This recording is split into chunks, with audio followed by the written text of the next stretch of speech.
మచిలీపట్నం నుంచి విజయవాడకు కేవలం 70 కిలోమీటర్లు, విజయవాడ నుంచి గుంటూరుకు మరో 40 కిలోమీటర్లు, మొత్తం ఈ 110 కిలోమీటర్లు హైవే ఉందయ్యా.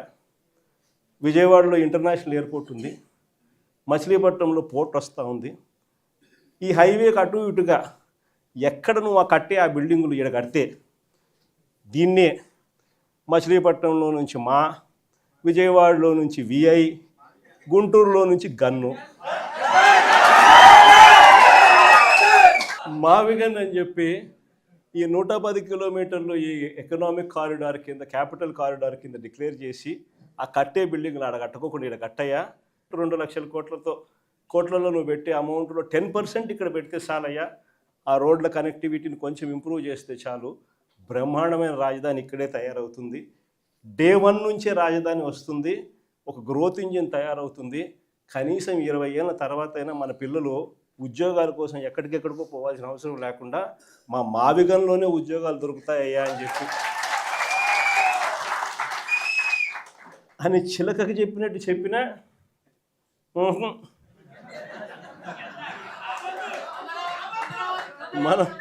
మనం ఎంత బాగా చెప్పినా కానీ, ఎంత లౌక్యంగా చెప్పినా కానీ ఆహా, ఎందుకు ఆహా, ఎందుకు వద్దు? కారణం ఆడ 2 లక్షల కోట్లు వర్కులు,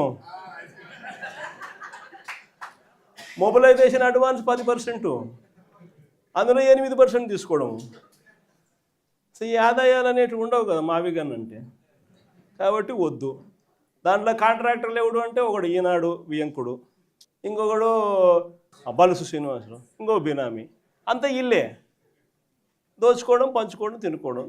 అందుకని ఆహా, జగన్ ఏం చెప్పినా ఆహా. ఇంకొక ఆయన ఆంధ్రజ్యోతి ఆయన నుంచి ఆయనకు ఎంత బాధనో, దోచుకునేది, పంచుకునేది, తినుకునేది కట్ అయిపోతుందని చెప్పి ఆయనకి ఎంత బాధో. వైఎస్ఆర్సీపీ శ్రేణులందరి మీద అన్యాయమైన మాటలు, దుర్మార్గమైన మాటలు మాట్లాడతారు. అసలు నిజం చెప్పాలంటే నేను ఇదే రాధాకృష్ణకి చెప్తా ఉండా, నువ్వు అన్న మాటలు రేపొద్దున మా ప్రభుత్వం వచ్చినాక నిన్ను తిప్పని స్టేషన్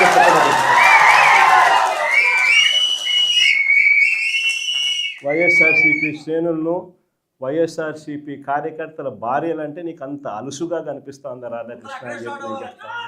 ఎవరికైనా వాళ్ళకైనా భార్యలు ఉంటారు, వారి భార్యలను ఉద్దేశించి మనలో ఎవరైనా కానీ మనమైనా కూడా అలా మాట్లాడితే వాళ్ళకి నచ్చుతుందా? ఎవరికి నచ్చదు. నచ్చినప్పుడు అలాంటి మాటలు మాట్లాడేదానికి కనీసం అలాంటి మాటలు మాట్లాడినప్పుడు తప్పు అని చెప్పి కనీసం ఈ నాయకులన్నా చెప్పాలి కదా. ఈ చంద్రబాబు నాయుడు చెప్పడు, ఈ లోకేష్ చెప్పడు, ఇలా దత్తపుత్రుడు చెప్పడు. ఎంత సిగ్గు లేకోకుండా ఆ రాధాకృష్ణ తప్పుడు మాట్లాడితే ఆ తప్పుడు మాటలకు సమర్థిస్తారు వీళ్ళంతా. ఈ స్థాయికి రాజకీయాలు దిగజారిపోతే రేపు పొద్దున ఈరోజు సోషల్ మీడియాలో ఎప్పుడెప్పుడో కమెంట్లు పెట్టినవి అన్నీ తీసుకొని వచ్చి పిల్లలందరినీ తీసుకొని వచ్చి స్టేషన్ల చుట్టూ తిప్పుతున్నారు, జైళ్ళల్లో పెడతా ఉన్నారు, కోట్ల చుట్టూ తిప్పుతూ ఉన్నారు, కొడుతున్నారు. ఇదే రేపొద్దున ఆంధ్రజ్యోతి రాధాకృష్ణ కూడా రేపొద్దున ఇదే జరుగుతుందని ఖచ్చితంగా చెప్తాము.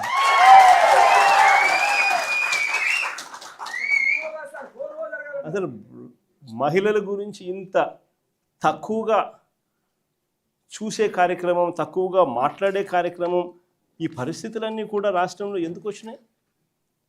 ఆశ్చర్యం కలిగించే విషయం, ఇంతకుముందు ఎప్పుడు జరగల. కోడూరు ఎమ్మెల్యే ఆరవ శ్రీధర్, అసలు నాకు నిజంగా ఆశ్చర్యం అనిపిస్తుంది. జనసేన ఎమ్మెల్యే అంట మోసం చేశాడని, అత్యాచారం చేశాడని చెప్పి పాపం ఆ పాప ఆందోళన చేస్తూ ఉంటే ప్రతి ఒక్కరికి కంప్లైంట్ ఇస్తే ఆ పాపను కొడుతున్నారు.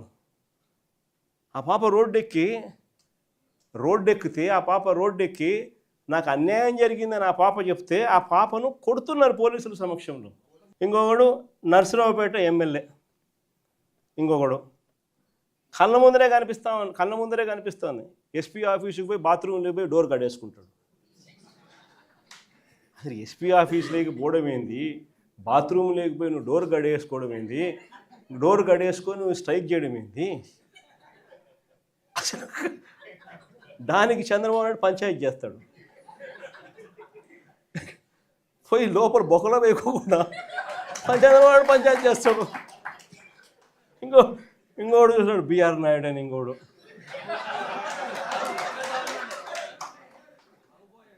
ఆయన ఏం చేస్తూ ఉన్నాడో మనందరం చూస్తూనే ఉన్నాం.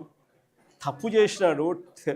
టీటీడీ చైర్మన్గా ఉండి చెయ్యకూడని పనులు చెయ్యకూడని తప్పులు చేస్తే ఏం చేయాలా? మనిషిని ఊడబెరకాలన్నా, పోస్టుల నుంచి తీసేయాలన్నా లేదా? ఈ మనిషి ఏం చేస్తున్నాడు? పక్కన పెట్టుకుంటాడు ఆ మనిషిని పక్కన పెట్టుకొని తిప్పుతున్నాడు. అది ఎంత దారుణంగా తయారైపోయినారు అని అంటే ఆశ్చర్యం కలిగి చెప్పే విషయాలు ఇవన్నీ కూడా.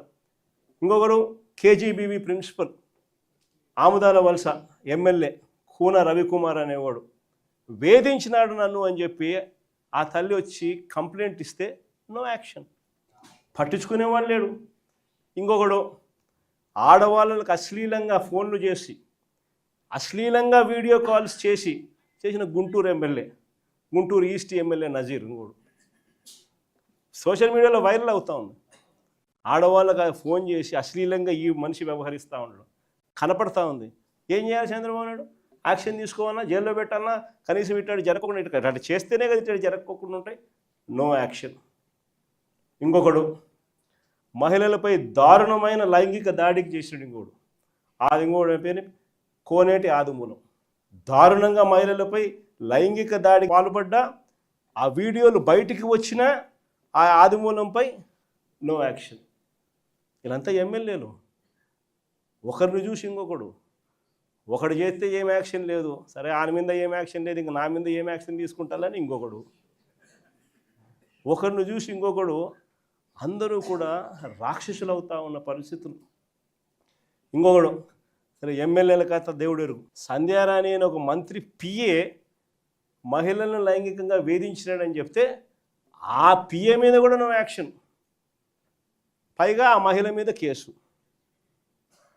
ఈ స్థాయిలో మహిళల పరిస్థితి రాష్ట్రంలో ఉంటే ఇంకొకడు లాస్ట్కు చివరకు ఈ ఆంధ్రజ్యోతి రాధాకృష్ణ ఈ మనిషి మాట్లాడే మాటలు. ఒకరిని చూసి ఇంకొకటి అంత ఆటవిక ప్రపంచంలో అందరూ కూడా రాక్షసులై ఏ మాదిరిగా రాష్ట్రంలో పరిపాలన సాగుతుందని చెప్పడానికి ఇవన్నీ కూడా నిదర్శనాలు. ఇలాంటి పరిస్థితుల మధ్య రాష్ట్రంలో యుద్ధం జరుగుతూ ఉంది.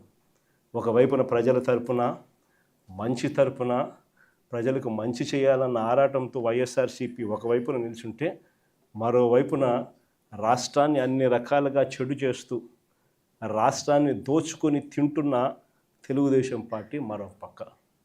ఇక్కడ యుద్ధం జరుగుతూ ఉంది. ఈ యుద్ధంలో ఖచ్చితంగా దేవుడు మన పక్షాన్ని నిలుస్తాడు. రేపు పొద్దున ఎన్నికలు ఎప్పుడు వచ్చినా ప్రజలు ఫుట్బాల్ దన్నట్టుగా అంతా తెలుగుదేశం పార్టీని